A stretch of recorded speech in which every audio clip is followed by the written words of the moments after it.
Please welcome the panel on The Future of a Free Press, Trust, Truth, and Democracy, moderated by Senior Fellow, USC Annenberg Center on Communication Leadership and Policy, Sewell Chan.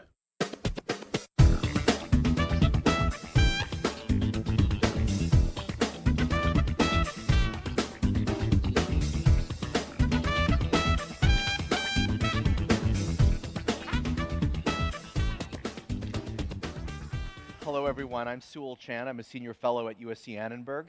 It's really great to be here. Thank you for coming this late morning to this distinguished panel. And our topic today is the future of a free press, trust, truth, and democracy. Easy subject to cover in just 1 hour. I want to start, and I'm going to ask a question of each of our panelists to begin with, and then additional questions to the whole panel, and then we'll open it up for a free-flowing discussion. But I want to actually start a little bit by asking about the current how the press has covered Trump's first 100 days, and whether or not journalism is rising to the challenge of the moment right now. And I'm going to go in order and start with Max Boot. His biography, Reagan, His Life and Legend, was recognized as one of the 10 best books of 2024 by the New York Times. Max. Great. Well, pleasure to be here, Sue, and such a distinguished panel. You're obviously asking the question of the moment. I think in general, journalism, has risen to the occasion. I think there is some frustration, certainly on both sides of the political aisle, and obviously the frustration in MAGA land is obvious and self-serving, that they don't like to see their leader held to account. I mean, there is, I think, also some frustration on the left, and I have to kind of roll my eyes because there's all these memes on Blue Sky and other forums about, the New York Times is not being tough enough on Donald Trump. Why do they have this relatively neutral headline? Why don't they, call him a crook and a dictator in every single headline? Well, I don't work for the New York Times, but I think they're doing a pretty good job, and I think that's true of the mainstream press in general. And I don't think that, raising the decibel level on mainstream news coverage is going to achieve very much. It's not going to convince anybody. You're really just preaching to the choir, and I think that there is something to be said for some restraint and some, playing it to some extent down the middle while acknowledging, the lies, while acknowledging the threats to democracy. You can report on all those things, but I think that is all being reported on.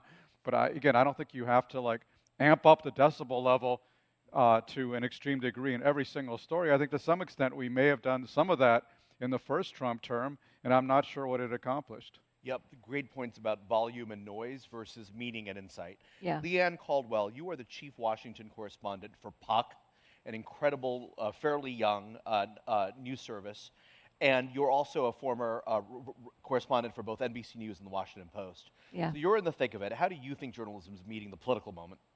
So I actually agree with Max for the most part. I think that journalism in Trump 2.0 is doing quite a good job.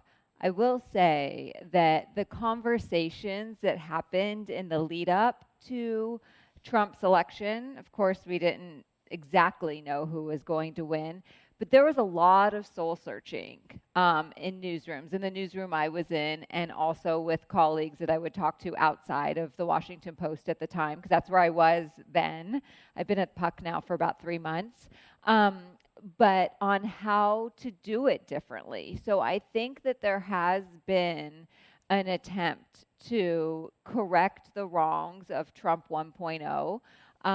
And part of that is to try and not fall for every single shiny object that Trump is very effective at throwing out there, at the distractions, at the tweets, and rather trying to focus on actually what is happening.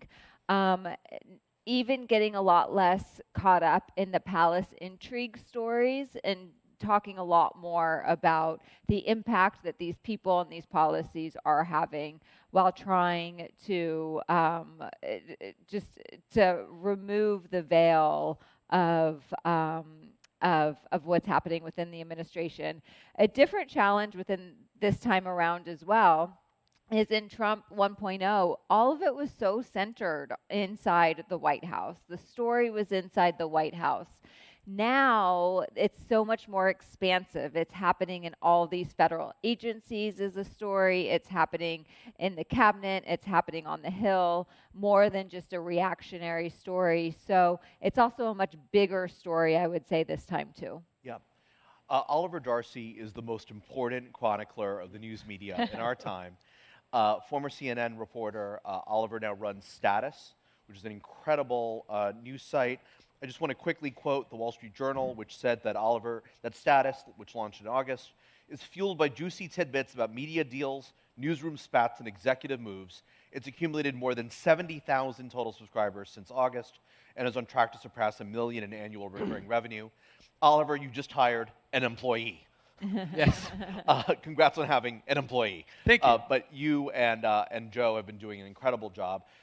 Oliver, I'd like to draw you out on this question, and maybe you could talk a little bit about, just to spice it up a little bit, about kind of the Trump lawsuits against media companies like ABC News and CBS 60 Minutes. Yeah, I was going to say that I think journalists have been doing a pretty good job covering Donald Trump's second term. And journalists are a stubborn bunch. It's difficult to get them to not aggressively generally cover someone in power. I will say I think that the concern is that the people who back journalists or who own these companies, whether it's the billionaire class or these corporations, I think there's a lot of concern about the way they've behaved, whether it's, we're in LA, Patrick Soon-Shiong owns the LA Times and is doing some bizarre things, to say the least, over at that newspaper, whether it's Jeff Bezos owning the Washington Post and steering that paper maybe away from some of the anti-Trump stuff on the opinion side of the newspaper, or whether it's at CBS News and what we're seeing with Sherry Redstone trying to settle this 60 Minutes lawsuit with Donald Trump. And you pointed out an important part about this is that Donald Trump is waging an unprecedented war on the media right now. And he's doing it through these absurd, often, they're often considered frivolous lawsuits by the legal community. I think most people assume or would say that the CBS News lawsuits just a ridiculous lawsuit. But these media owners are having to take it seriously because they have a lot of pending business before the federal government. And so Sherry Redstone is obviously trying to close her Paramount merger with Skydance Media, and this 60 Minutes lawsuit is clearly a stick in the mud here. And so she wants to settle it, and I think what you're seeing is owners with other considerations, other business considerations, often seem willing to throw their journalists under the bus because they have bigger things that they're worried about. And I think that's the very concerning thing, whether journalists are going to be given the freedom to aggressively report on this administration, or whether their owners or their corporate backers are going to try reining them in because they have those business interests. Thank you. Kevin Merida was most recently executive editor of the Los Angeles Times. Before that, managing editor of the Washington Post, where he is currently writing a fascinating opinion series about LeBron James that is worth checking out. Kevin, you've worked for a billionaire media owner and who's made some controversial moves. Could you tell us a little bit about the question of ownership that Oliver raises, and how you think that affects the ability of journalists to meet this moment in our democracy? Well, I think the fascinating thing about journalists is they're very resilient.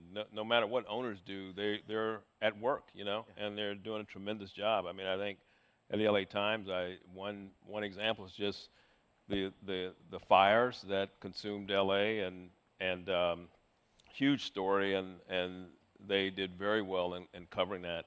And the same thing at the Washington Post. I mean, won a Pulitzer Prize too yesterday.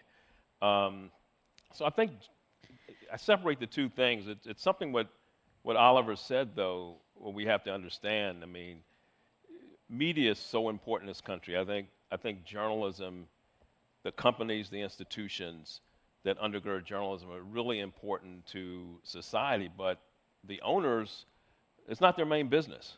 And we don't have a lot of those owners where that's their main thing. Jeff Bezos has many other things. He's very interested in, obviously, space exploration, maybe his main thing. And Patrick Soon-Shiong is a scientist. Yeah. He made his money through, getting drug approvals from the FDA and trying to develop cancer drugs and other drugs. And so I think there is a little bit of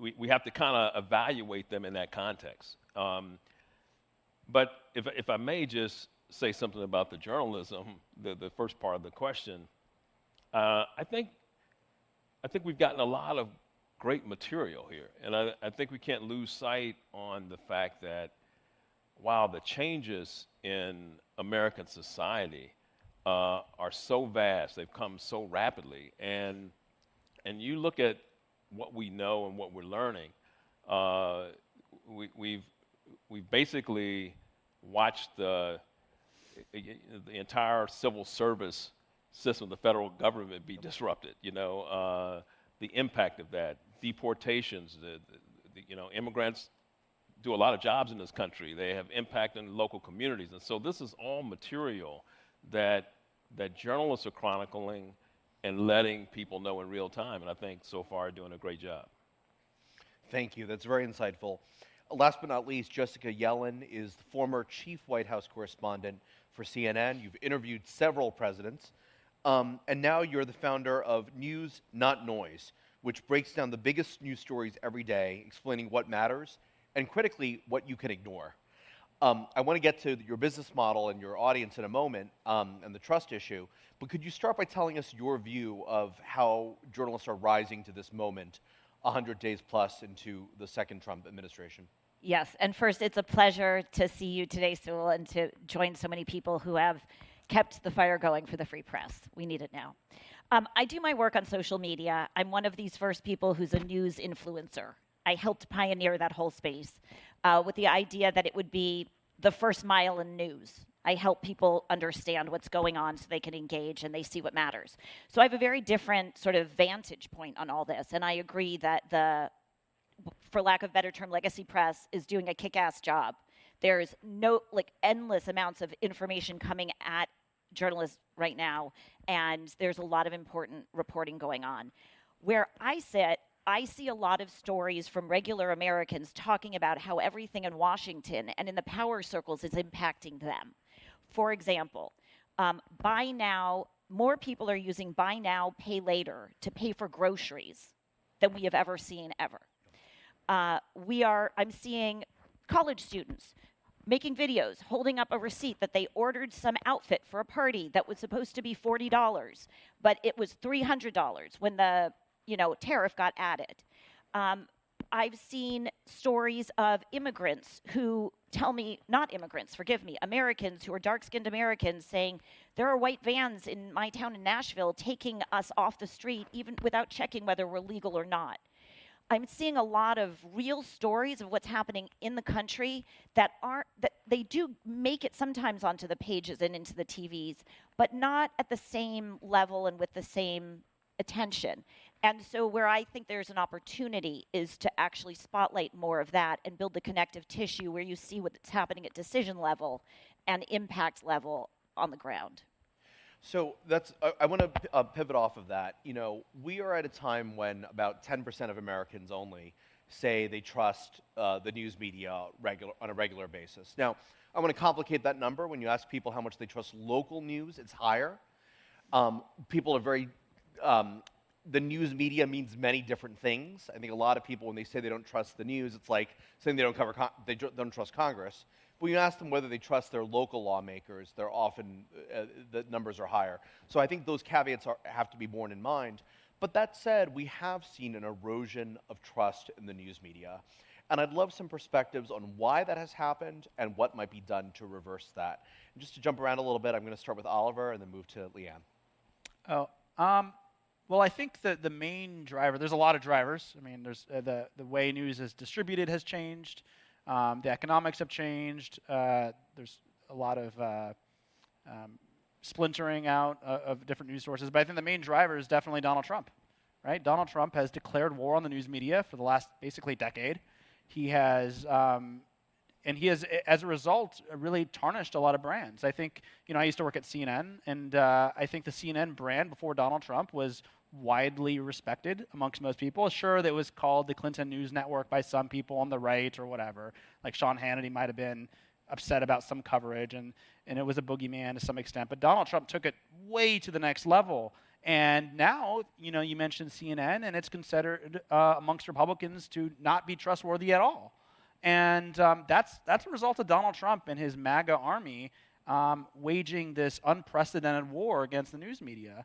And I don't know actually how you solve for it. I think we're certainly living in an environment where Republicans do not believe most of what the mainstream media reports, at least a good chunk of it, unless it's favorable to their cause. And they instead turn to outlets like Fox News and more increasingly even further right outlets like Newsmax, OAN, and some social media influencers who are frankly extremist in their views for their information. And I think that's a trend that I don't really see stopping or slowing.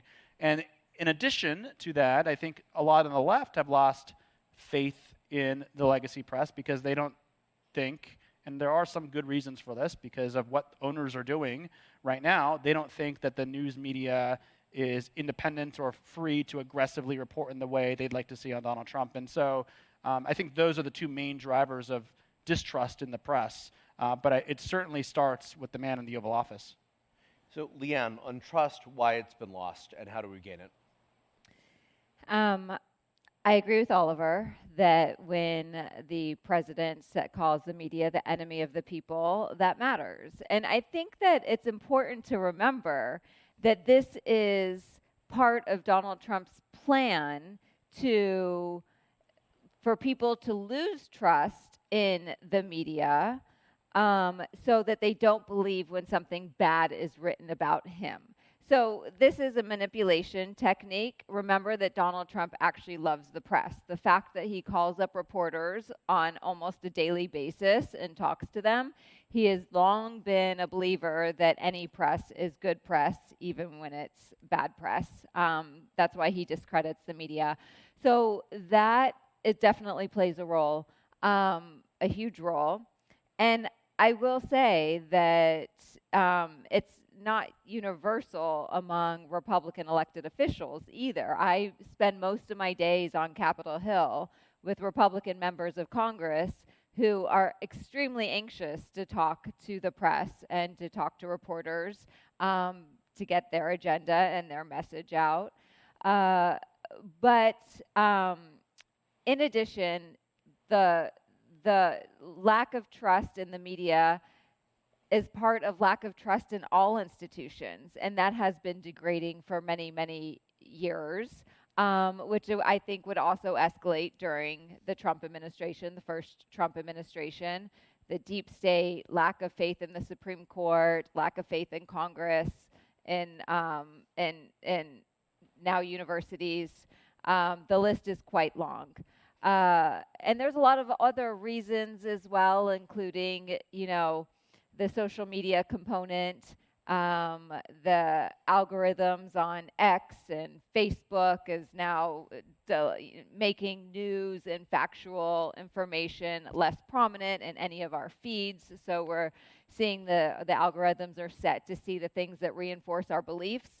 And so it's a multifaceted, complicated conversation that we all have a responsibility, not just us in the news media, but us as news consumers, to understand our own biases and what we are reading and watching, and being willing to read and watch more than our favorite or our one outlet, and to see as many sources and news outlets as much as possible. Mm-hmm.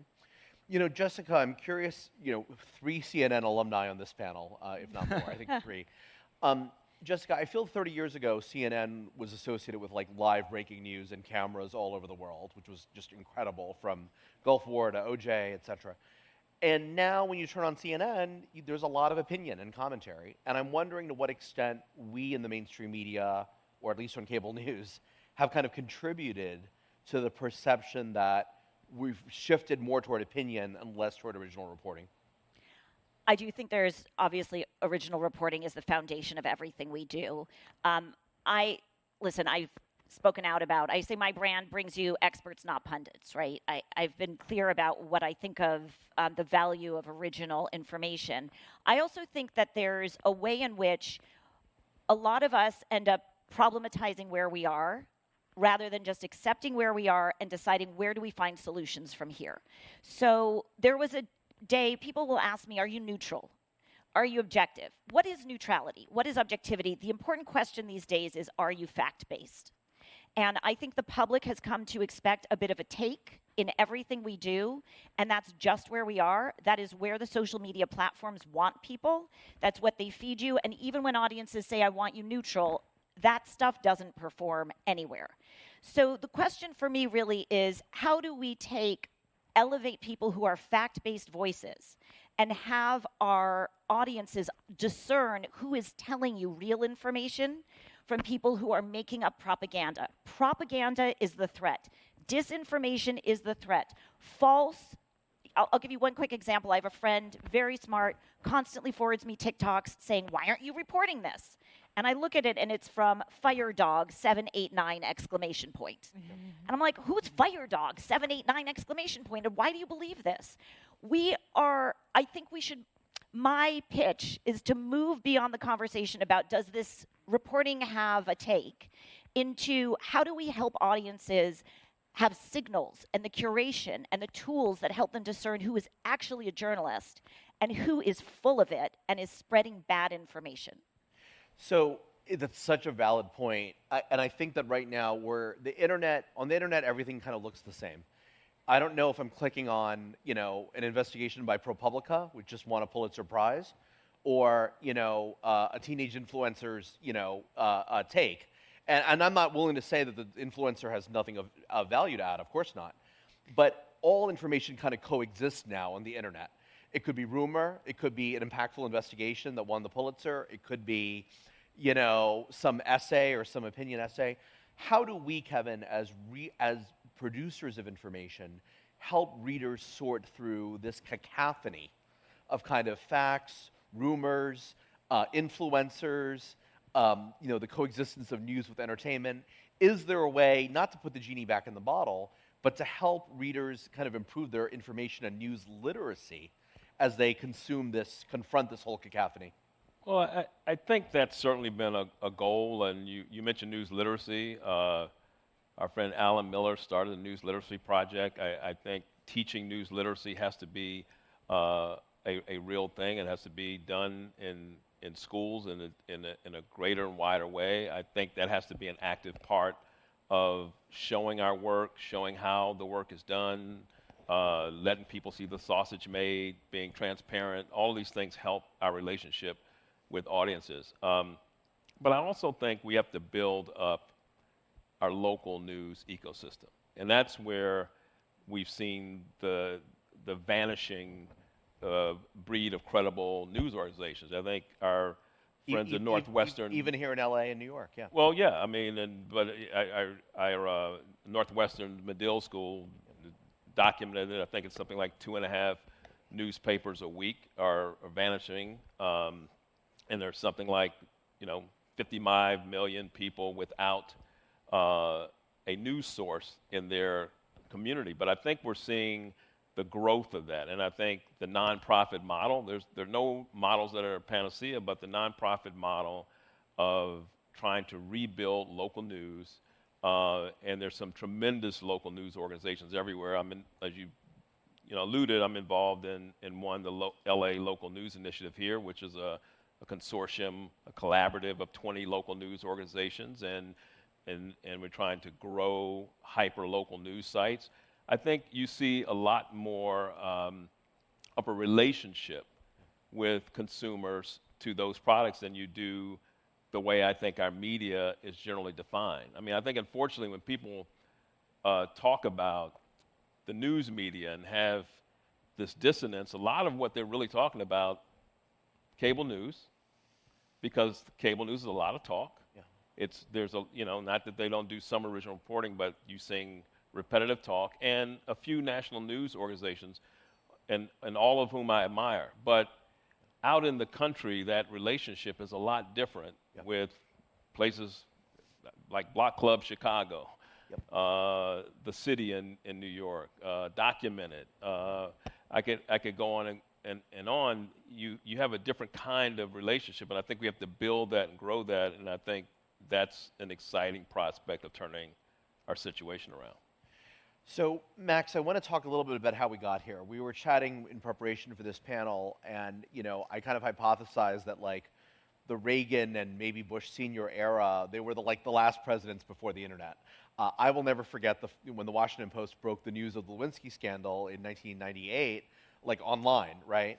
I kind of feel that during the Reagan era, even if folks were unhappy with the coverage, they were still reading it.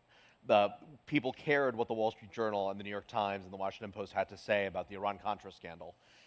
How does the information environment of that era, illuminate what the internet has done to our ability to receive and process news in service of democracy? Well, don't take this the wrong way. I'm sure there are many internet entrepreneurs in the audience, but I would say that the internet has broken the news business, but more fundamentally has broken American democracy.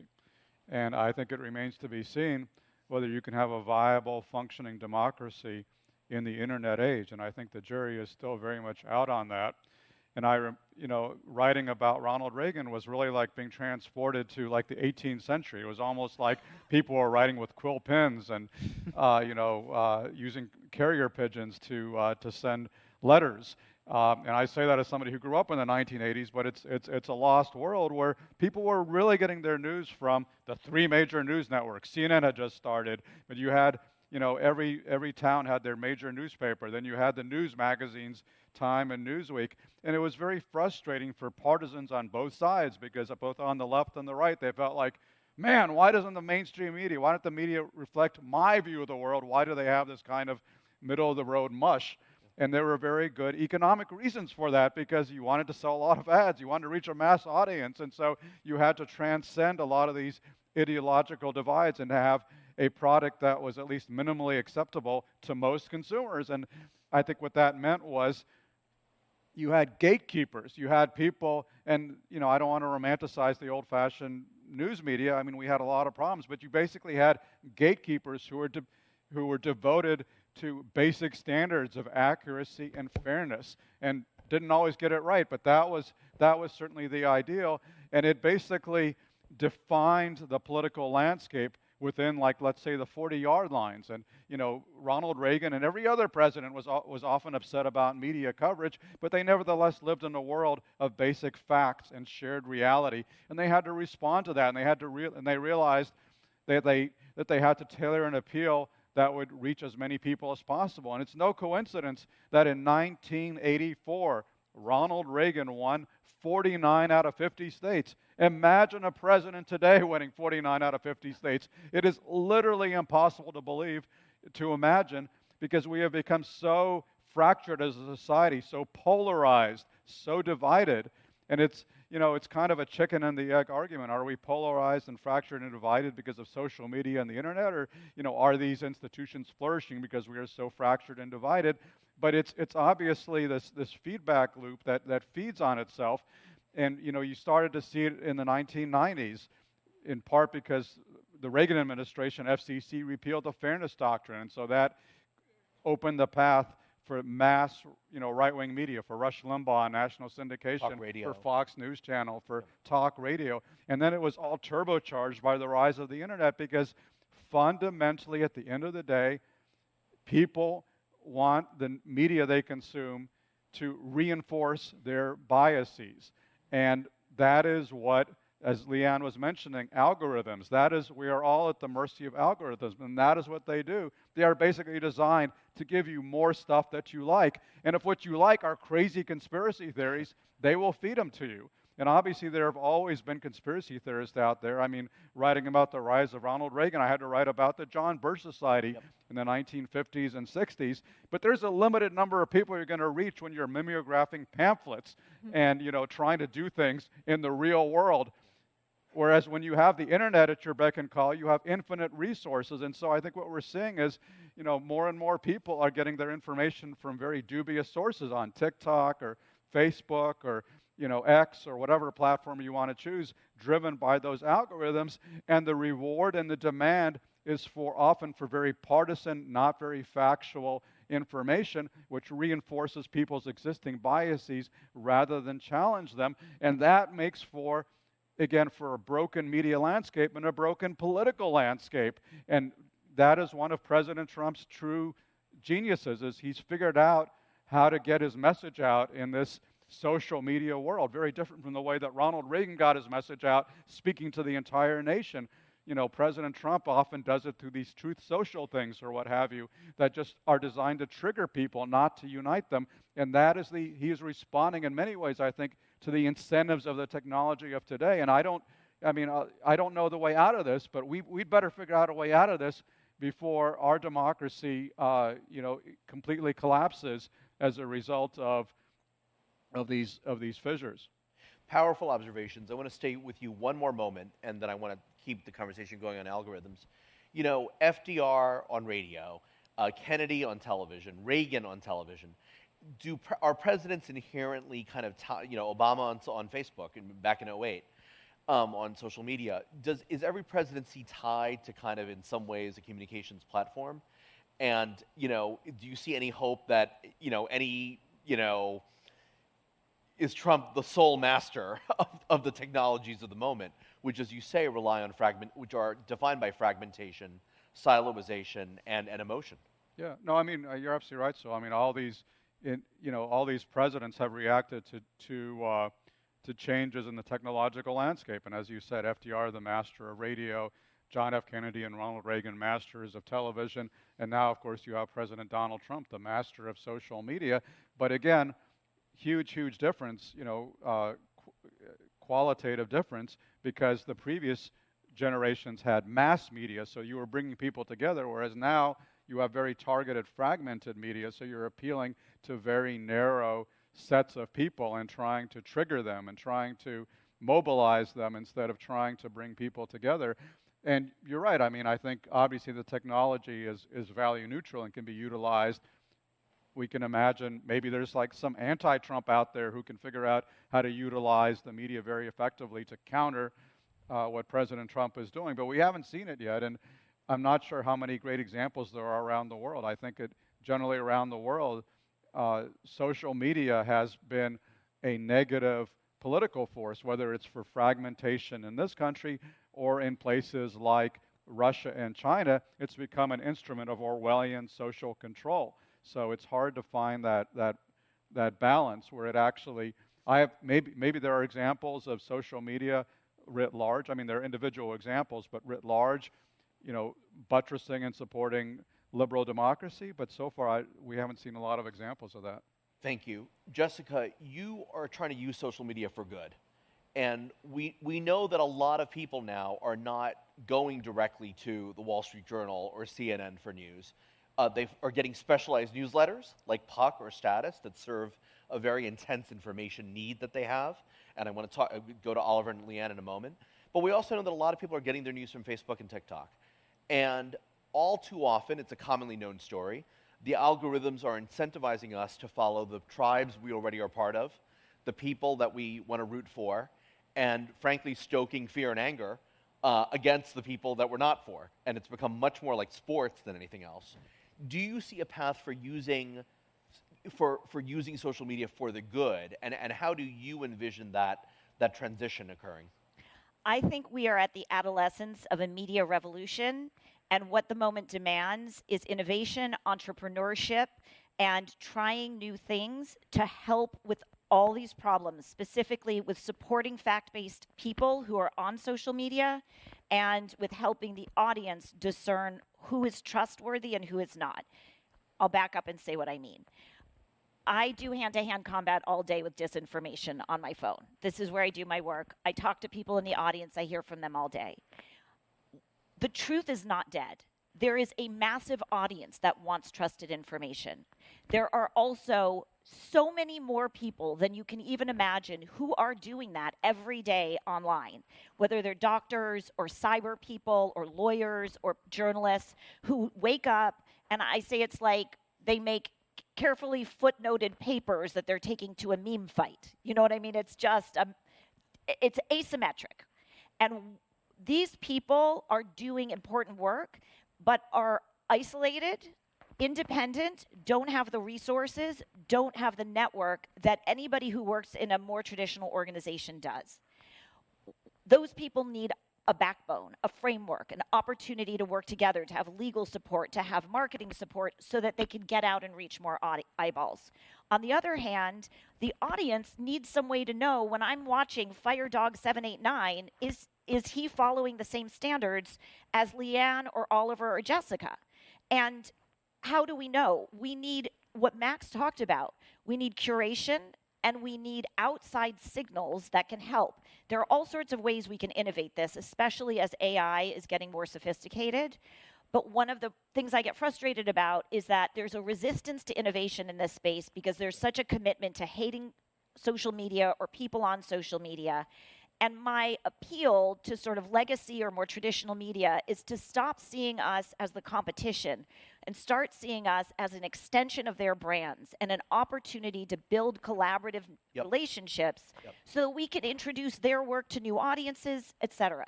So just to make that super tangible, are you talking about independent journalists who are seeking a wider platform and maybe are not from traditional journalistic backgrounds? Or are you talking about kind of influencers, not brand influencers, but influencers who, for example, are explaining the news but don't have traditional journalistic authority? Yes. So, for example, there's a woman named Jessica Norick. She's a PhD nutritionist. She is amazing. She goes online and RFK said something about nutrition. Yep. And she goes online and explains in regular people speak what is true about what he said and what isn't, and actually explains a clinical study in regular language. These are people who have expert knowledge but are gifted at communication and are able to reach an audience, and there are hundreds of thousands of them. Those people need some sort of, think of it like a good housekeeping seal of approval. Some outside entity that can verify or certify or say these are people who follow journalistic standards. I'm not saying what I just pitched is the solution. I'm saying we can't risk not taking swings and trying to find solutions. Yeah. Kevin, at the LA Times, you did a lot to actually make the LA Times much more conversational, much more diverse and engaged with the riot of diversity that is Los Angeles, and to kind of break down that, on high voice and make it a lot more accessible. So what do you make of this notion of kind of, journalists and influencers embracing, or even, dare I say, merging?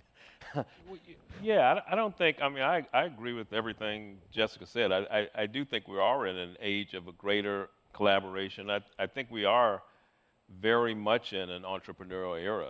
The digital revolution continues, and I think people are doing a lot of exciting things.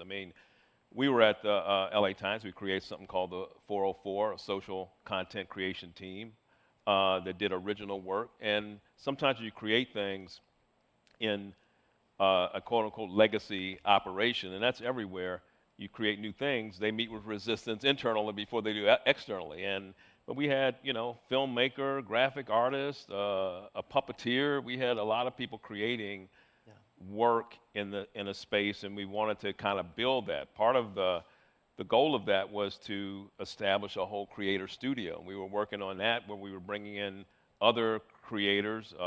There was a guitarist, a band leader that joined and throughout LA and to try to see how do you take people who can reach audience. They've already have some secret sauce. If you can reach audience, how can you marry that with the journalism that we do? And I think that's part of the challenge. The work is the work, but then how do you bring it to audiences who are used to consuming that work a certain kind of way? And so, to me, I don't look at and say, hey, like TikTok is a platform.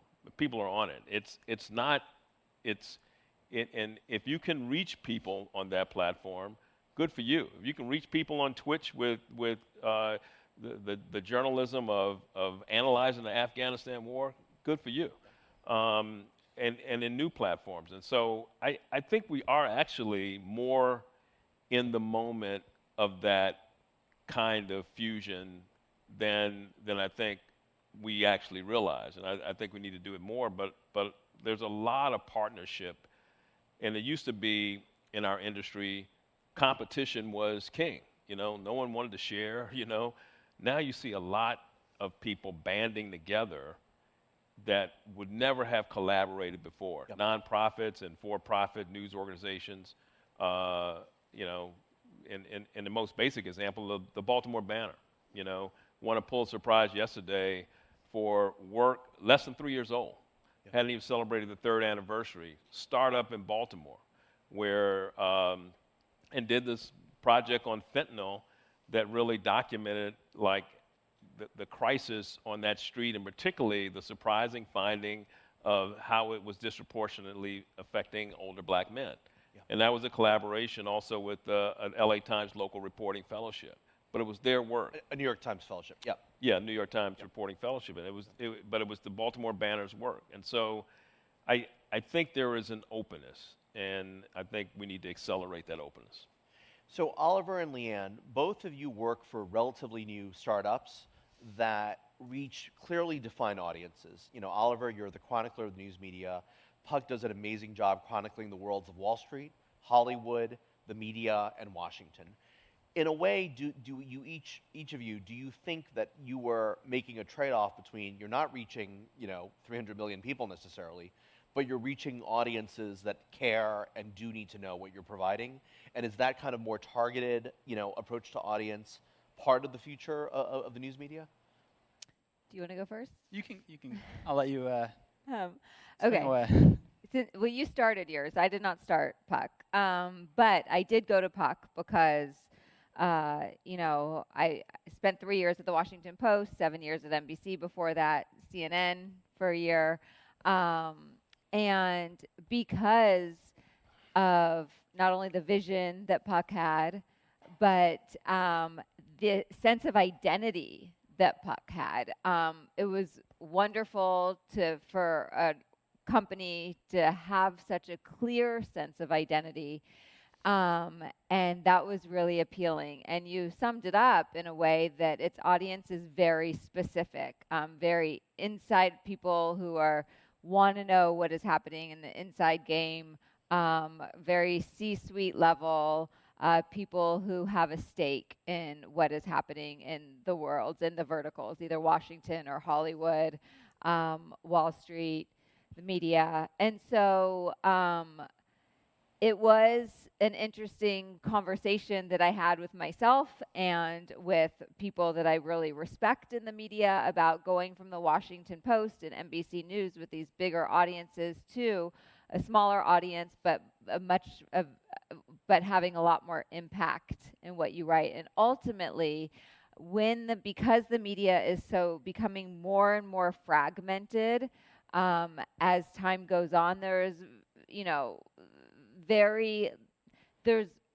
is still a mass media that still exists, but it's the leftover from yesteryear. People are finding and searching for information that matters to them most, that they need to hear. So I felt like because I feel like Puck is revolutionary, there's nothing that is like it, that it was a great opportunity, even though the audience was smaller in numbers, more impactful. And I think that is an important element now when we're thinking about where journalism is going. Yeah, I'd say that, at Status, we certainly cover the power corridors of media, Hollywood, the news media, some of Silicon Valley, and what's going on in Washington. And as a result, a lot of those people who occupy those power corridors, they subscribe. They read us every night. But we also do have a pretty broad audience. We're actually approaching 80,000 total subscribers. And those people, a lot of those people are in Kansas or in California here or in, all across the country, outside the country.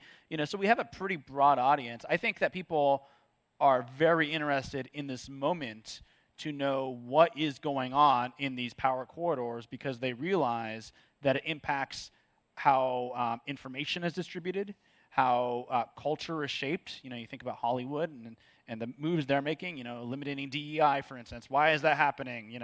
We're telling that story every single night, and people are very interested in that. And so we write for, I guess, I guess we write for an inside crowd, but it does reach a fair amount of people who are interested. And if I could say something else in terms of why those labels aren't on there, it's because they can't be on there because there's no incentive for Mark Zuckerberg to put a label on something. I mean, look, if you put a label on saying this nutritionist is really fact-based because they fact-check RFK, there's going to be demands from the right to say, well, why aren't the pro-RFK nutritionists fact-checked? Look at what Facebook did. They had the news tab, and they had to throw Breitbart in there because there was a tremendous amount of political pressure if you're going to have the left, you have to have the right, this false balance equivalency.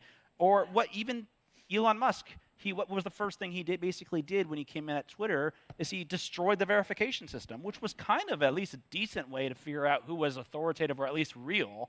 And he destroyed it and he flattened it because there's a huge political incentive from people like Elon Musk to flatten the playing field, to make it so when Donald Trump has the briefing, he elevates these kooks and brings them to the White House briefing so they look like they're official. There's a tremendous political incentive right now. And I think there's the people, the gatekeepers, the real gatekeepers who control these big companies, whether on social media or news media, whether it's Rupert Murdoch or Mark Zuckerberg or Elon Musk or Sherry Redstone, they have a political incentive right now to make it so that that there aren't these badges, that there isn't a clear delineation between verified information. Yep. Because if they do, they will alienate the man in the White House, and that will be a big business problem for them. And that's why Mark Zuckerberg just removed third-party fact-checking, and that's why there are all these moves happening. It won't happen. Great point. Quick response from Jessica and then audience questions. I couldn't agree with you more, which is why I'm advocating an outside entity, unattached, an additional curation layer stood up through nonprofits, through partnerships with wealthy individuals, whatever it takes. We can be innovative about it. There can be one for the right. There can be one for the left. There can be 200,000 of them so that people in the public can go to the one they like and find the people verified to their needs. It's one solution. Yeah, there are efforts to do that, like the Trust Project and the Journalism Trust Initiative, but so far there have been small scale. And the people on the right aren't going to believe it, right? If you say Breitbart's not a good news source, no one that reads Breitbart's going to believe it. If you say Fox News isn't a good news source. You need something for the people who do want it and do believe it. They have nothing. This is a great conversation. We have some superb audience questions. So what I'd like to do for the remaining time is ask, each question I'm going to call on a person, lightning round, give a 1-minute answer. Jessica, I'll start with you. Oh, no. I agree with you. This questioner asks that we need to embrace and find ways to improve social media news influencers. But how do you do that successfully when it's against normal human behavior, which is that we're attracted to extremes? Are the truth and the facts just not interesting enough? Can facts be made more interesting? And does it come down to storytelling? My business is called News, Not Noise. I have more than almost 1.5 million people who come to me for their news because it is not extremist, it is not sensational, it is fact-based. I'm telling you, there is an audience that wants this, but the algorithms make it hard for them to get it. The diffusion of information makes it hard. What I'm advocating here in front of an audience of people who are philanthropists, investors, innovators, is to help them with discovery because the answer is yes, people still want it. And there's still a curiosity there for open-mindedness. Great. Leigh Ann, listening to Puck, it seems the media is gearing its audience to the power elite, which seems to be the problem with people feeling disaffected, the poor and uneducated who are not voting. How do we reach them? So, yes, Puck has a specific audience. It has a vision. It has an identity. And there are other outlets to do that. And in this fragmented media, each media outlet does not need to be everything, right? And it's very hard to be everything. I loved the Washington Post, but the new mission to be the paper for all of America, what is that? It's something that is confusing and doesn't really exist at this moment. So, there are lots of outlets and resources out there that do provide that specific sort of coverage. And that gets back to the local news component. Last night I walked into the hotel and on the desk was the Beverly Hills Courier. 12 12-page, very localized paper, and it made my day. I read it from the front page to the back cover. Many of it was advertisements, but I learned Yep. about what is happening specifically in this community. And so that is where local news especially has traditionally done such a wonderful job of connecting what is happening in Washington to communities. I work on Capitol Hill, like I said. I'm going to be really quick. There used to be bureau chiefs and local and reporters for local outlets around the Capitol. So many of them, dozens and dozens. They have been laid off Far from their fewer now. jobs. Yep. They barely exist, and that is a huge disconnect and a challenge. Thank you, Leigh Ann. Sorry to be Yes, moving no, quickly. sorry. No, that was terrific. Don't be sorry. Oliver, more and more people, especially young people, are getting their news from social media. Will mainstream media exist in 10 years?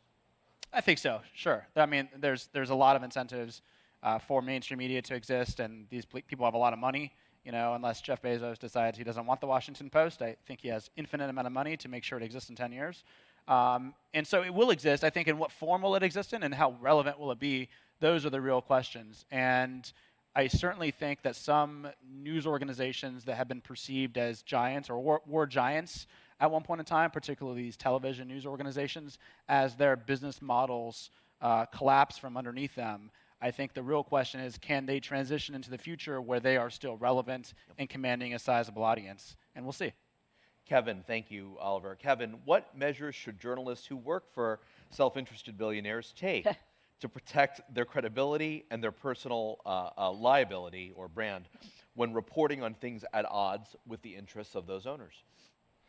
You know, I think journalists should be brave. I mean, we have a long tradition of bravery. It's easy to muster courage. I mean, people are, you know, not to cite the Pulitzers again, but we have Pulitzers from reporting in Sudan and Afghanistan and other hard to get to places, you know. And I think, you know, everybody has to make their own choice about their livelihood and their values.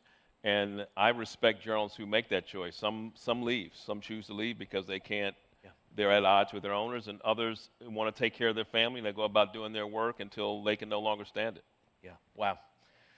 Max, should regulators crack down on social media dissemination of false and inflammatory content?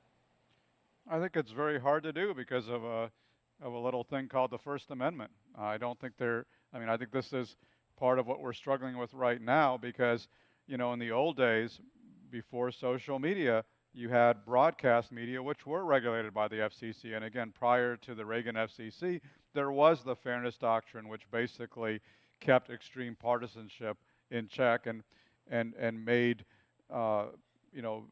news broadcast outlets conform to basic standards of fairness and factuality. All that's gone out the window. And maybe there's somebody much smarter about this than I am out there, probably is, but I don't know how you regulate the social media landscape. I think it has to be something that is done by responsible media owners, and there probably are not enough responsible media owners, and all the incentives right now seem to be against content moderation, against gatekeepers, and in favor of, you know, completely unfettered free expression, which sounds good in theory. We're all in favor of unfettered free expression. Does that mean, you know, promoting hoaxes? Does that mean promoting, you know, Holocaust denial? What does that actually mean in practice? And I think there's a general recognition that there should be some limits on the speech on platforms because, you know, again, it can be extremely harmful content, but you know, how you enforce that from a regulatory standpoint, I really don't know. I think it has to be more self-policing. And again, we're seeing everything go in the opposite direction now. Leigh Ann, the Trump administration has opened the White House press room to influencers, including some from right-wing media sources, bloggers, video, podcasters. Are those influencers supplanting actual news outlets? And how does the media, or how should the media, report on the differences across these suppliers of information? So that's actually a great question. No, they are not supplanting. They are in addition to actual media outlets. They are there to serve a purpose for the administration, to help the administration, for a very positive spin on what the administration is doing. And so this is an attempt not to diversify the media. This is a reason the administration is doing this, is to get positive coverage out there through these platforms. And some of these people have large followings. I forgot the second part of the question. And how can the media help report on these influencers and help the audience distinguish among them? Oh, that's a great question. I mean, so that is the people in the briefing room right now, they are there to cover the president, and some of that is not, they're not necessarily there to cover the influencers who are there. So it is reporters like Oliver and media reporters and culture reporters and who do a lot of that. But I think that the bigger challenge that we face, in addition to these influencers being in the press room, is the president's attack on the press and what they did to the Associated Press and the wires and not letting them be included in coverage because the president did not like some of their editorial decisions. Not to mention the threats to defund NPR and PBS. Correct, yes. The dismantling of Voice of America. Thank you. Kevin, again, this is from an attendee, but I'm going to ask with attitude. I feel as if the media never wants to take responsibility for the current state of play in the press. Reporters and columnists started chasing their own brand and moved away from traditional journalistic values, and they started infusing their reporting with a personal point of view. Any comments on that? Well, I take it seriously. I think we're in the business of reaching consumers and what people have to say about us. Like every industry needs self-reflection. I mean, mine is that we have to get closer to our communities. I mean, I think the digital era has created more distance in some ways because we can do so much work out here with our computers and not touching human beings, like, going into the local market and not be transactional. So I think there's a lot of what we can do to be better, but journalists pretty much do take responsibility. They make mistakes. We run corrections in most places. We search out. So we can always be better, and I'm for getting better. Oliver, along these lines, one problem that the last decade has brought to light is conformity of thought and coverage across newsrooms, which this attendee believes contributed to major failures, from missing Trump's significance in 2016 to failing to cover the decline of President Biden's mental acuity. What can we even do about this problem of groupthink? Groupthink. That's an interesting question. I suppose there is some groupthink. I mean, I don't know. If you're in a newsroom, there's a lot of disagreement. Like like when I was at CNN, not everyone agreed on anything. Like it's actually very difficult to get people to agree on something. And so I think that might be perceived as groupthink. But there are a lot of reasons why news organizations, they're typically cautious and they don't want to report something that might not be true or blow up in their face. And so there are definitely reasons why it might be perceived by the public as groupthink. And I do think there have been inroads in hiring people from diverse backgrounds. I think that's important. So when we attack DEI or people attack DEI, that's core to getting people with diverse viewpoints into the newsrooms. But I don't know. Yep. Jessica, what do you think about fact-checking live as news is being broadcast? You've interviewed presidents. What was your attitude toward fact-checking them as you were in the moment? It's great when you can get it done. Sometimes the presidents create too much product to fact-check as you're going, if you know what I mean. But I also do think that there's a revolution of people who are doing that live. You can watch the TV interview and you can have a fact-checker on your phone. So I think that the bigger problem is that fact-checking itself has been discredited. And there are many people who think the mere act of fact-checking is a liberal choice, and therefore it's not legitimate. Yeah, the facts are biased. The facts are well-known liberal bias, yes. Kevin, I'm going to let you have the last word, if you don't mind. Trump said what he would do in his second term. The media largely covered it. It doesn't seem that many of his voters believed it or paid attention until now, when it is directly affecting them. How does media respond to people having to experience something before they believe it? Look, we have to get out before elections happen. I think part of it is we got to understand our fellow human beings better. You know, it starts with that practice of being more sophisticated about who we are as people and not flatten human beings so that we're shocked when we have election results. And so that's part of the nuance of our profession, you know. But yeah, there are always going to be people who believe lies, unfortunately. And our job is to produce truth. Yeah. Jessica Yellen, Kevin Merida, Oliver Darcy, Leigh Ann Caldwell, Max Boot, thank you for an excellent panel. Thank you for a great interview. Great job, sir.